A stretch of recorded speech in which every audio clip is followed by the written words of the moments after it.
Welcome back. If the work we are still balling, and here we are back. Adam, how you doing? Fantastic. I figured that would be the perfect return music from our hiatus, but we are back and ready to go. We're recapping SummerSlam today, Ben. How are you? The summer of wrestling continues, and we are barreling towards some more phenomenal shows this month as AEW gives us, again, more great all-out features. So, but that's not our topic tonight. SummerSlam was a blast, and we had some great matches to talk about.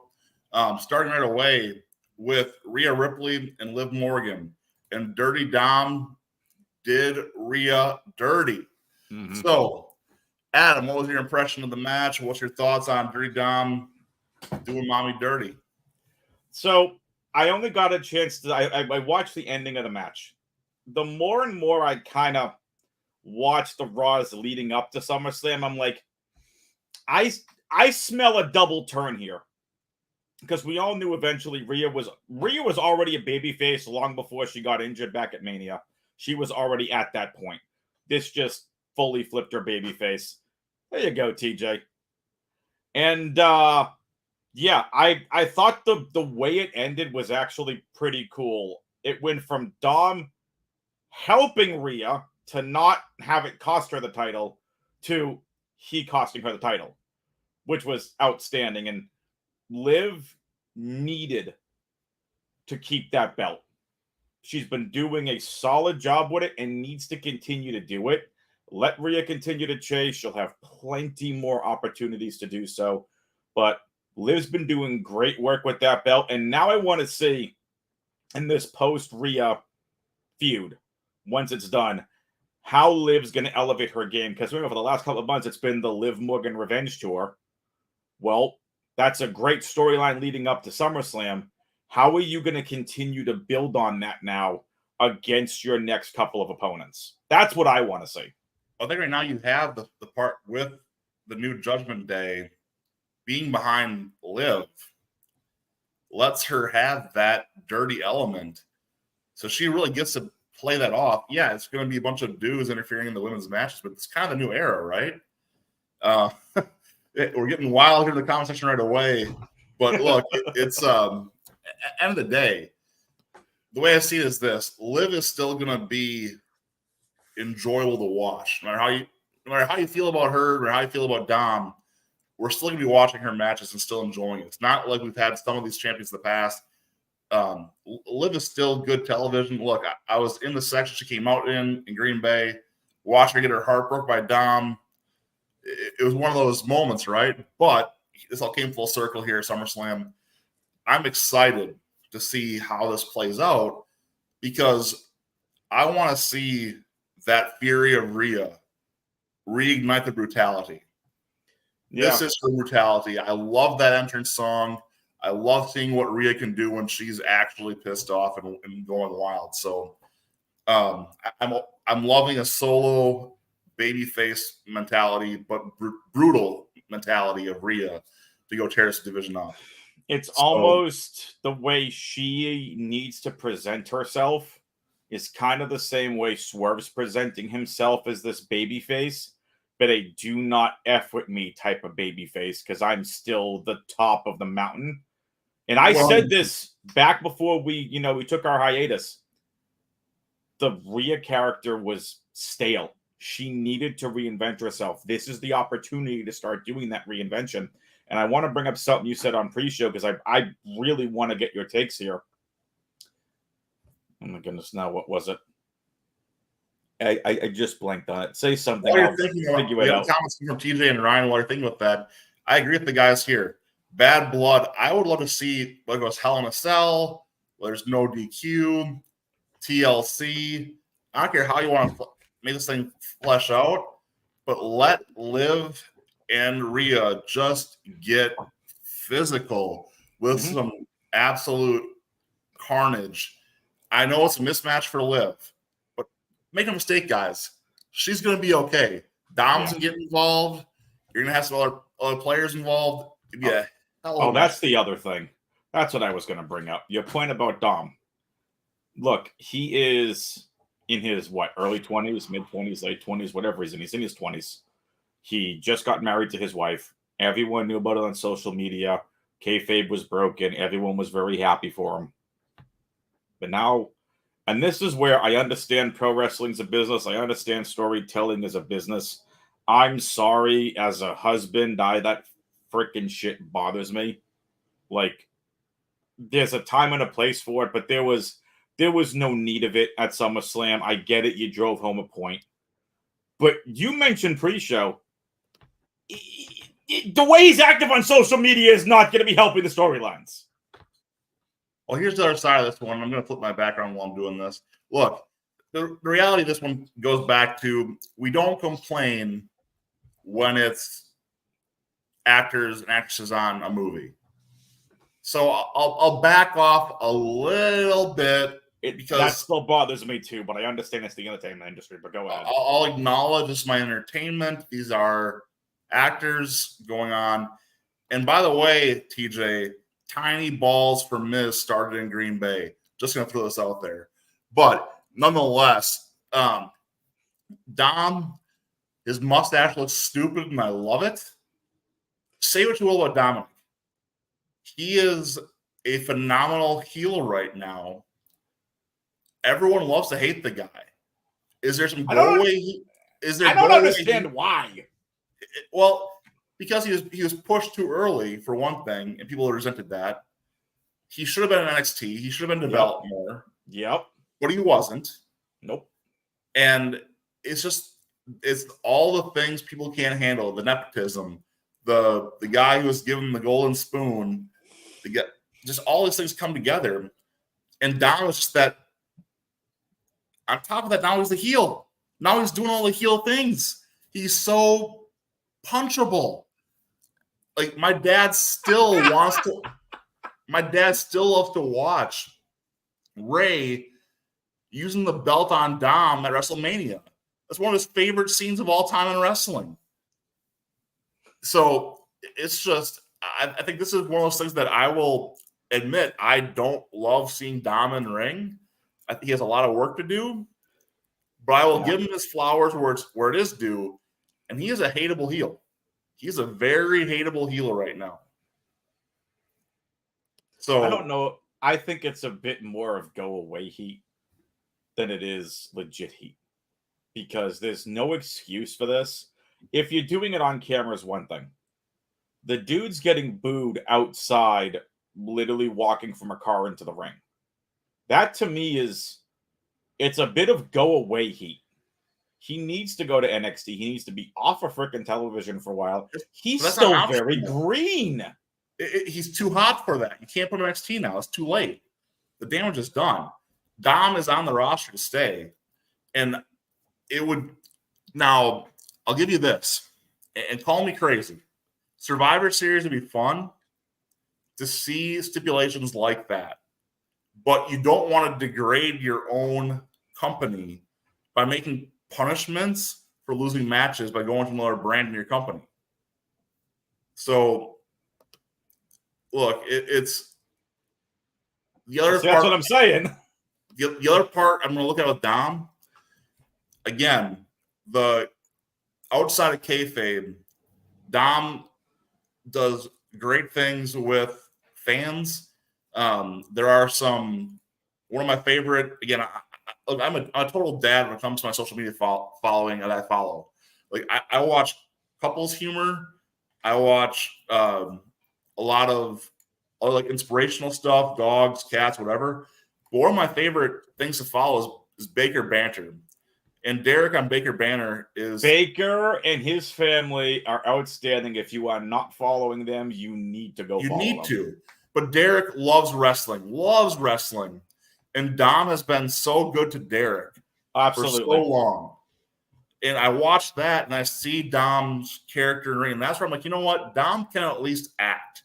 Correct. Dom can put aside who he actually is and be that jerk when he's asked to be. So I can appreciate that part about Dom, where at least he is able to do the job. It's been he and Baker now, I want to say, for about 2 years. I feel like it's been Dom and Ray as the first two to like legitimate friendships that have been made. This is not skit for TikTok or YouTube or wherever they're posting. These Right. are legitimate friendships.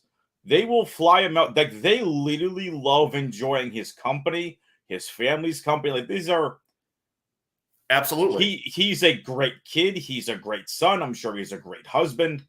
I mean, that had to be really tough for Ray and his family to go through that, holiday season, having to put that on. But again, they've all been in the business and around the business long enough where you have to sell the storylines. But we all know what kind of human he is outside. It's just this go away. Job's a job, man. Like we all do exactly. things for work, and that's okay. So I look at this and say, you know what? We've gone almost 10 minutes and spend more on Dom, who wasn't even in the stinking match. But I mean, it's one of the most important parts of this entire, show. That it was one of the most important builds for SummerSlam because it was a 3 to 4 month build that finally culminated. Good point from TJ here. Rhea didn't have the Dom choker on her when she came back. Nothing with him on it. So another good call out there too. Look, I thought in Green Bay when she peeled him out into the ring, I was hoping I was going to see Rhea just kick that butt in the ring in front of us, but they delayed that a little bit, I guess. So we'll see. I still think that we're barreling towards that mixed gender match of Rhea versus Dom. That's going to come up. I think it's going to happen. I can see it. I think that's going to be a Netflix match. Just wait till I'm waiting for it. So yeah, do you know where I think actually, like the more we talk about Dom, do you know what his in-ring work reminds me of, but the storytelling reminds me of? Jade Cargill. Green as goose shit when she was in AEW. Could talk, could promo, could act, could do everything. And she didn't need to be in-ring. All she needed to do was squash opponents. And a report came out that she was working and training with Bryan Danielson to get better in the ring. If Dom's taken that same approach, he's going to get better the same way Jade has gotten better. It takes time. Yep. But you need that camera time too. That's one of those things that you see guys when they have a chance to work NXT, they learn to work the camera, they learn to break some of those bad habits. But moving past this match, I want to talk a little bit about Punk McIntyre. So I enjoyed this match immensely. The homage, of course, to HBK, Triple H, Undertaker, the moments they emulated in the match. What a great match. And for anyone who's a big wrestling fan who's watched for a long time, you had a chance to really see some things that just, again, you have the nostalgia, you had a good match, you had the whole bracelet storyline going on the whole time. What a good time. And I'm not a Punk fan. This is well documented. I hate CM Punk. But I enjoyed this match. And it was, I don't know, I love Seth. I love Drew. And I hate Punk a smidge less for this match. I think it's a good overall storytelling and a good follow through. And even Punk let someone go over on him in the pay-per-view. Yeah, I don't think Punk had a choice. This isn't Vince running WWE anymore, but that's besides the point. This match underwhelmed for me. Hot take. The way this was built up, this was the most built up match. They should have main evented the freaking card. Period. This needed to main event. It did not. It went off, I want to say, midway through. Not where this should be. The way Drew was talking, there was no blood. There was no utter destruction. There was no breaking Punk in half, breaking a leg, nothing. When you cut the promos, I understand it's a promo. It needs to be no holds barred. This needs to end inside Hell in a Cell. Period.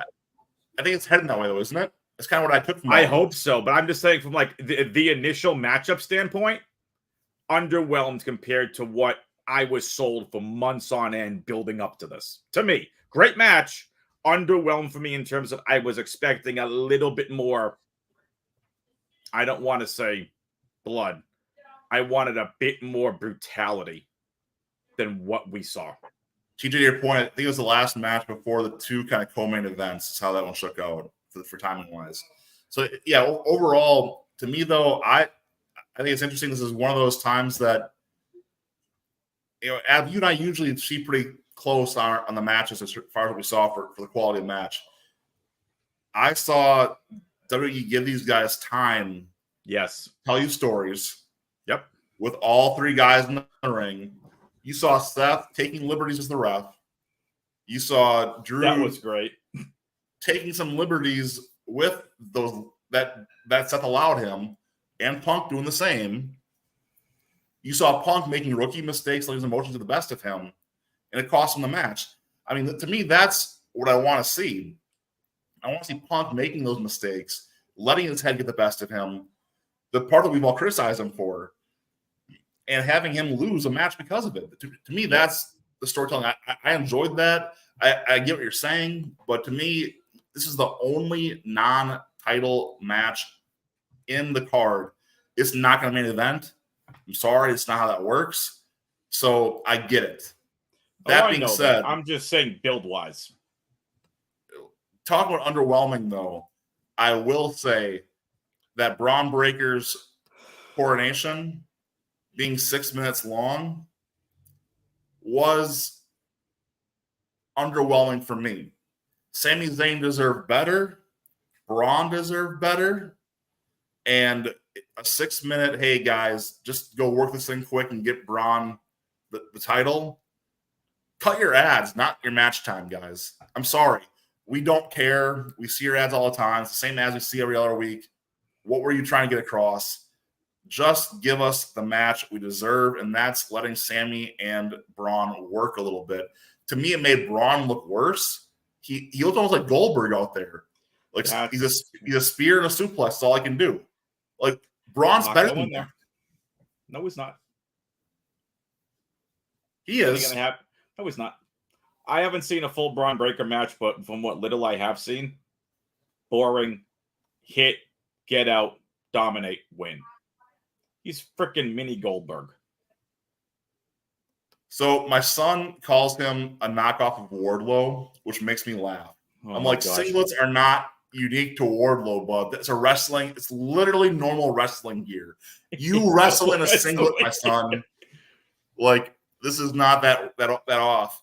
Now, another match I enjoyed, though, going on the positive side again, is none other than Logan Paul in his Browns gear going against L.A. Knight. Yeah. So, fun part here, my in-laws are in town this week. They were watching the match with me, and trying to explain L.A. Knight to someone who's not watching wrestling right now is really hard to do. If you're not really watching the shtick consistently, like it's funny. Like you have this.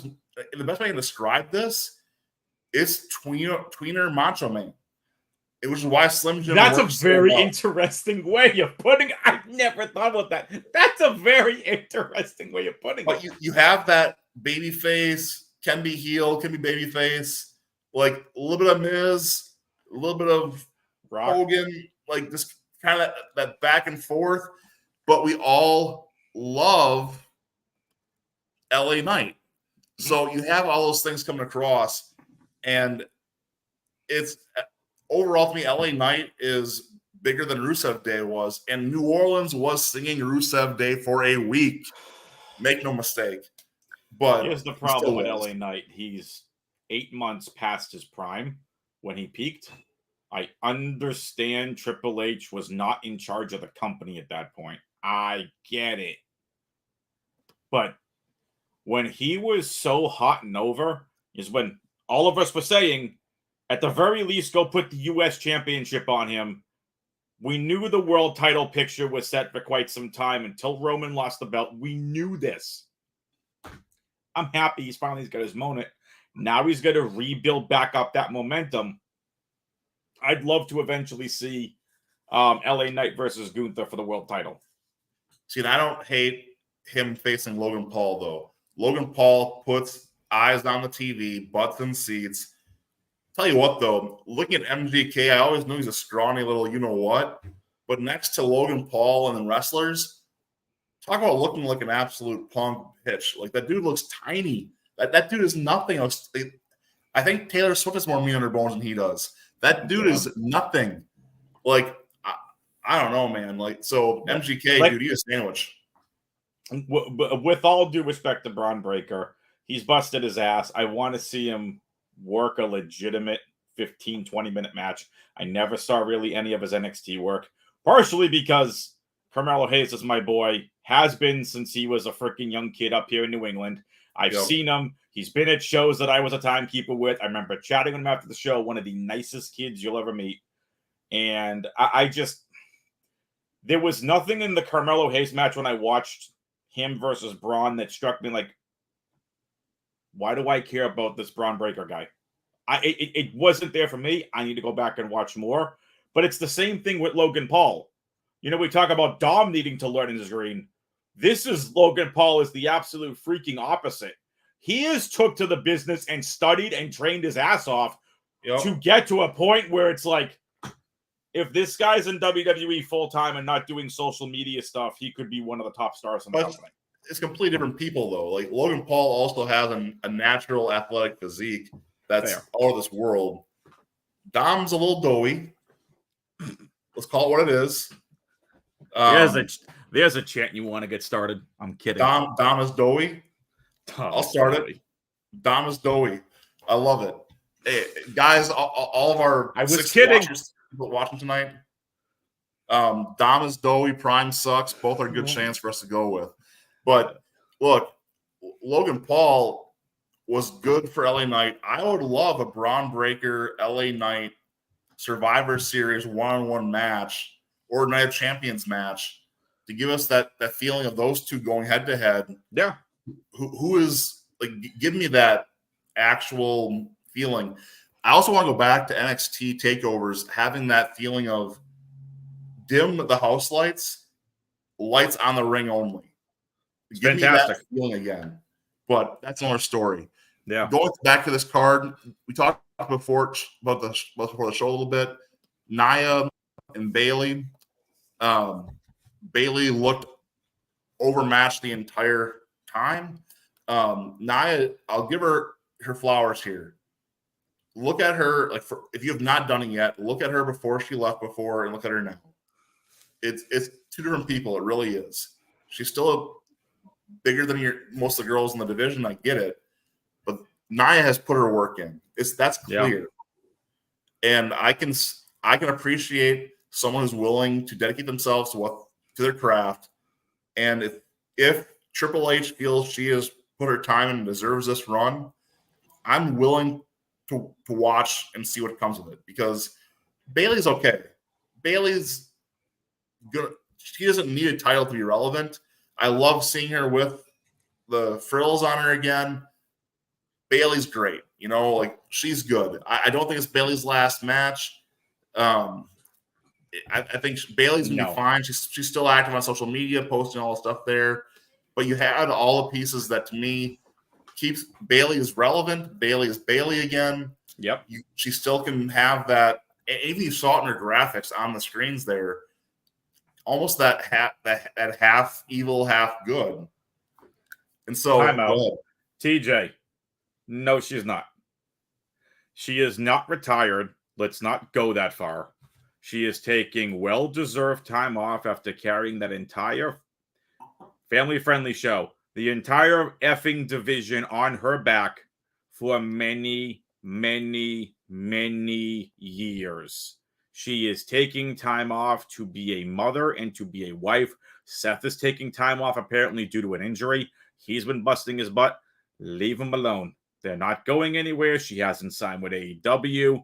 These are such false rumors. She is not retired.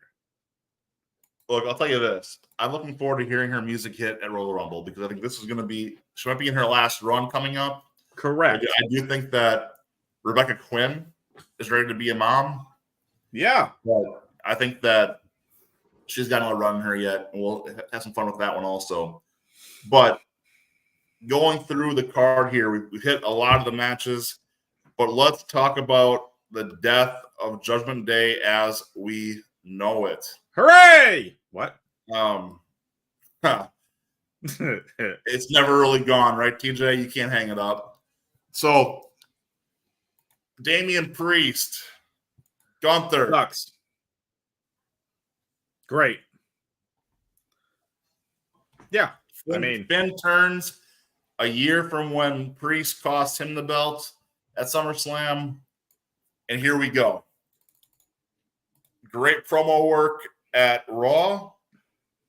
Finn is now the leader after chastising Priest for being the leader when there were no leaders in Judgment Day.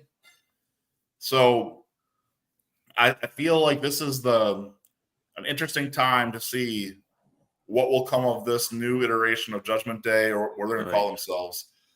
Get rid of the stupid Judgment Day. They're stupid. They've been stupid. It makes no sense. It worked when Edge was there, but get rid of the stupid thing already. Call them Bullet Club 2. Stop with the stupid Judgment Day. Jeez. Hey, Combs. What's up, Combsy? Anyway, Day, look, I disagree with you here. I like there being now these little rascals running around being a pain in the butt. Like, because you have guys that can be heels and we can easily give them comeuppance while they're still propping up Liv. So you've got a bunch of low card talent, mid card talent in Finn, because they've never freaking pushed him as the main eventer that he should be, and Liv, who, if she associates herself with the Judgment Day, she's the most relevant person in that group. I said it. Well, Dom, arguably right now, that's another story we've kind of touched on a little bit. So, at the end of the day, oh, Combs, come on, man. Come on, man. Love you anyway. All right, look, so going in all seriousness, Priest now dirt sheet saying he's officially listed as a babyface on WWE creative cards. Yep. Which makes sense based on Raw. We need to see how this plays out. I'm looking forward to a Bad Blood match, maybe, of Priest and Finn. Yep. Let me see the Demon. I was going to say, Finn's not washed. Finn's just getting started, son. This dude's going to be, it's going to be good. I'm telling you. Finn's just getting started. What we said in 2016, what we said when he returned, what we said when he was in NXT, look at Finn's and now it's saying it again. But look at how Finn still moves. Finn still moves well. It's the small. I'm not a small guy, so I can say this. Small guys, it's like terriers. You can't kill a freaking terrier. Your Labrador dies at 10 years. Your terrier lives 20. It's the same thing with these small guys in wrestling. They keep going, and it just doesn't make sense. So I'm what an interesting comparison. Call it what it is. But Finn's a freaking terrier is going to last forever is what it feels like. Oh, my gosh. I think Finn's not bringing back the war paint unless he knows it's going to be respected. He has come out with this and said it has been, not utilized the way he wanted it to. So, which is fair. Exactly. That was something he came up with in New Japan just before he came to WWE. And it got super over. Like, again, Wrestle Kingdom, he came out of a freaking coffin or a casket, whatever he came out of, with the IWGP Junior Heavyweight Championship. It's a completely different thing. I want to see him bring it back, have it as a coffin match at Bad Blood or Survivor Series or whenever. And then it can debut. And then Priest comes out, does this thing, and the coffin gets rolled out. Finn comes out of the coffin with the war paint. Taylor Swift played Bad Blood, of course, the theme song. Oh, there you go.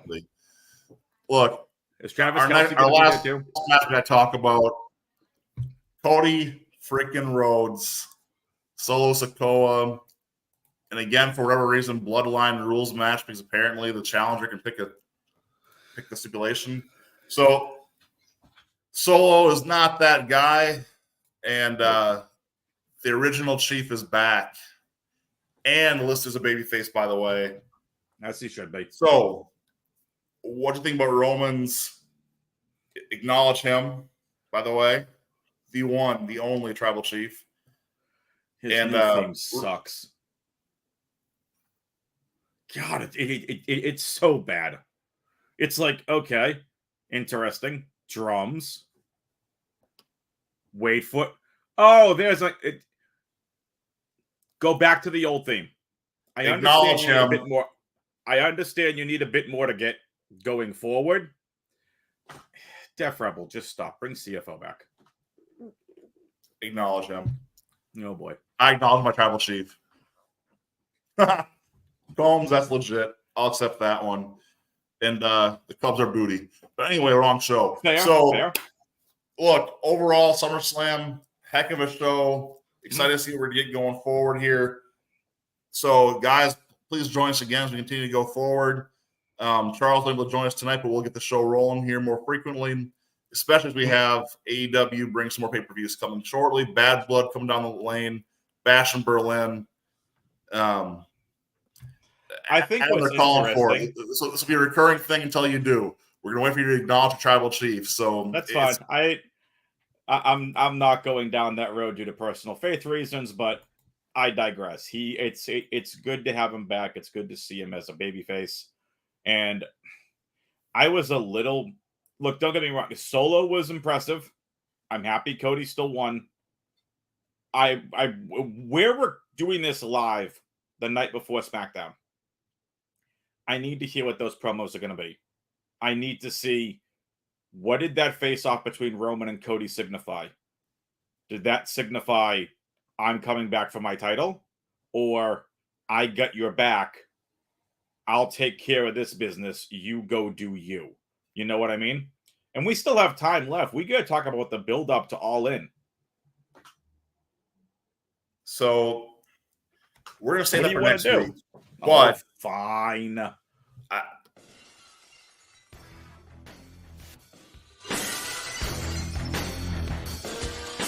Where did this come from? I just buried him. Here he is.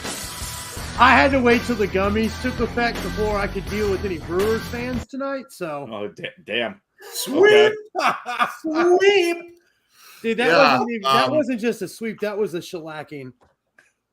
Yeah, I honestly wasn't going to say anything tonight because I legitimately, my buddy had his birthday this week, a big Braves fan. I told him I'd cheer half as hard for the Brewers this week, and I did, but they made it really hard to not just get excited because that was fun to watch. Jackson Trio. Don't get too excited. We're not even trying anymore. Dude, Jackson Trio's coming out party in Atlanta, and William Contreras just lit y'all up. It was something else. Dad, it was bad. So, anyway. I can't wait for football to get back. See, baseball DFS has gone off the rails. Look, Adam, you got to watch college football and stop watching tape. Start watching actual football games. So we can have some actual conversations with prospects. What is that going to do for Drake May, who's still not good, and Caleb Williams, who I think is going to bust? I brought you on, buddy. I'm not going to lie. We're wrapping up, but final thoughts from you on SummerSlam. What was your favorite match and why? Okay, you know what? What? WWE, do better. Oh! Do better. Right as we're getting off. I've had a lot of hope for the new regime. I love Triple H. Things started so well. The women's side is a freaking disaster, and those two women's matches were two of the worst fucking matches that a SummerSlam could have had. Wow! Mean, seriously. Like, Bayley, were they even trying? Hit the drop again, Ben. My goodness. Come on. Do better. You got my factions all messed up. You've got my girl with the biggest D-bag in wrestling. God, I hate Dom. And you know what? The only part of the show that I've seen while I was trying to get AJ down is I saw y'all talking about Dom. You know what? I don't care. I hate him. Like, he is, to Ben's point, he's really good at playing the character. So good that I don't like him at all. And he don't deserve Liv. And I know the WWE is a soap opera for men. You are now renamed Mark. I'm going to say it's official. You are now dubbed Mark. Our official Mark on the If We Were Creative show. No, I love it. I love it. For real though. I mean, like this was not great. And look, my boys have lost interest between baseball, the Olympics, football starting up. Fantasy is just going in full go at this point for me. I haven't watched nearly as much as I used to. It's just I feel like they need to do better. I don't like it. Here's the thing. So, because all right, I've heard this a million times, if not more, that wrestling is, soap opera for men. It is, but we need a little less soap opera and a little bit more wrestling. I don't need as much into the love stories and things like that. The best part of SummerSlam was Jelly Roll. That was the best part. Jelly Roll's choke slam was the best part. It was a clean choke slam. I'll give him that. Hey, it was pretty good, right? Always going to be the best part because Jelly Roll is amazing. He was practicing. He was practicing that. I mean, like seriously, that whole Charlie. Give me more R-Truth. Give me more Jelly Roll. I'm so over it. Anyway, look. Listen, if you want to talk about good pro wrestling, come back next week for AEW. There were a couple of good matches, and Gunther's match was really good. Yeah. I really did enjoy that. I like him having a belt in his hands. But God, I mean, was it not? I don't know what you guys said about the overall program, but was it not a lackluster SummerSlam devoted more to stupid, trite storylines than it was wrestling? I thought so. Build up. On the other side of you guys this time, actually, I found this SummerSlam to be enjoyable. It was entertaining, and it was predictable.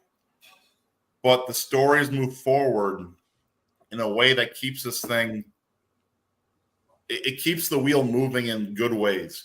It all makes sense.